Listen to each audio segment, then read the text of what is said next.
নমস্কার বন্ধুরা, homemade cooking এর নতুন একটি এপিসোডে আপনাদের সকলকে স্বাগত জানাই। আজ আমি আপনাদের জন্য ভিন্ন স্বাদের একটি পনিরের রেসিপি নিয়ে এসেছি, যেটা খুব সহজে আর কম সময়ের মধ্যেই আপনারা বানিয়ে নিতে পারেন। নিরামিষ দিনে গরম ভাতের সাথে পনিরের এই রেসিপিটা খেতে অসাধারণ লাগে।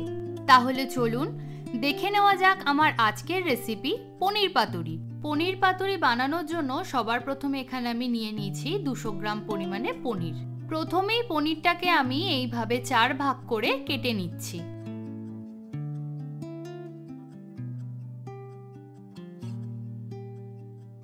পনিরগুলো কাটা হয়ে গেলে এবার আমি পাতুরির জন্য একটা পেস্ট তৈরি করে নেব। তার জন্য নিয়ে নিচ্ছি হাফ কাপ পরিমাণে কোরানো নারকেল, 1 টেবিল চামচ পরিমাণে কালো সর্ষে, 1 টেবিল চামচ পরিমাণে সাদা সর্ষে, 1 টেবিল চামচ পরিমাণে পোস্ত, 1 টেবিল চামচ পরিমাণে চারমগজ, 10 থেকে 12টা কাজু বাদাম, ঝালের জন্য দিয়ে দিচ্ছি 5 থেকে 6টা কাঁচা লঙ্কা, সবশেষে দিয়ে দিচ্ছি বেশ কিছুটা পরিমাণে ধনেপাতা কুচি। এবার এই সব কিছুর মধ্যে সামান্য পরিমাণে একটু জল দিয়ে একটা স্মুথ পেস্ট তৈরি করে নেব। পেস্ট তৈরি করে নেওয়া হয়ে গেলে এবার এটাকে আমি একটা প্লেটের মধ্যে ঢেলে নিচ্ছি। এবার এর মধ্যে আমি দিয়ে দিচ্ছি 2 টেবিল চামচ পরিমাণে সর্ষের তেল আর দিয়ে দিচ্ছি স্বাদ মতো নুন। এবার এই তেল আর নুনটাকে পেস্টের সাথে খুব ভালো করে মিশিয়ে নেব। এরপর এর মধ্যে আগে থেকে কেটে রাখা পনিরের টুকরোগুলো দিয়ে মশলার পেস্টটার সঙ্গে খুব ভালো করে ম্যারিনেট করে নেব।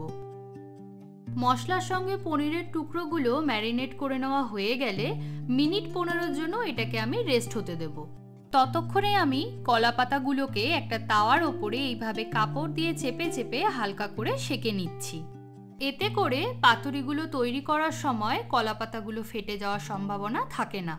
এইভাবে আমি একে একে সমস্ত কলা পাতাগুলোকে সেঁকে নিচ্ছি। কলা পাতাগুলো সেঁকে নেওয়া হয়ে গেলে এবার আমি পাতুরিগুলো বানিয়ে নেব। তার জন্য সেঁকে নেওয়া কলা পাতার ওপরে সবার প্রথমে আমি বেশ কিছুটা পরিমাণে ম্যারিনেশন দিয়ে দিচ্ছি।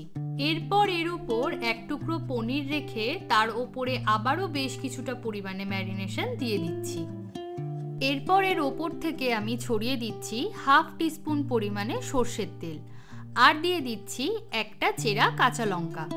এরপর আমি কলা পাতাটাকে এইভাবে চারদিক দিয়ে ভালো করে মুড়ে নেব, যাতে ভেতরের মশলাগুলো বাইরে বেরিয়ে না আসে। কলা পাতার ভাঁজ যাতে খুলে না যায় তাই একটা সুতোর সাহায্যে এইভাবে বেঁধে নিচ্ছি। এইভাবে একই পদ্ধতিতে আমি সমস্ত পাতুরিগুলো তৈরি করে নেব। পাতুরিগুলো এবার আমি ফ্রাই করে নেব। তার জন্য প্যানের মধ্যে দিয়ে দিচ্ছি 1 চা চামচ পরিমাণে সর্ষের তেল। তেল সামান্য গরম হয়ে গেলে এর মধ্যে আমি তৈরি করে রাখা পাতুরিগুলো দিয়ে দিচ্ছি। আপনারা চাইলে পাতুরিগুলোকে স্টিমও করে নিতে পারেন। এরপর ঢাকা দিয়ে গ্যাসের ফ্লেমটাকে লোতে করে মিনিট 6-7 পাতুরিগুলোর এক পিঠ ভেজে নেব। মিনিট 7 পর ঢাকনা সরিয়ে পাতুরিগুলোকে একবার উল্টে দেব।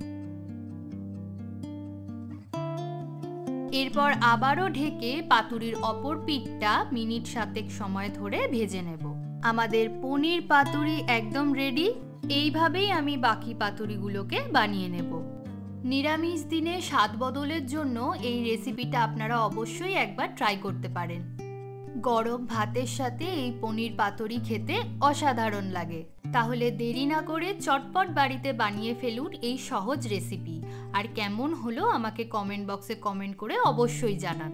আমার আজকের রেসিপি যদি আপনাদের ভালো লেগে থাকে তাহলে ভিডিওটিতে একটি লাইক করে সকলের সাথে শেয়ার করবেন। আর আমার চ্যানেলে যদি নতুন বন্ধু হয়ে থাকেন তাহলে চ্যানেলটিকে সাবস্ক্রাইব করে নেওয়ার অনুরোধ রইল। সবাই ভালো থাকবেন, সুস্থ থাকবেন। দেখা হচ্ছে নতুন একটি রেসিপি নিয়ে।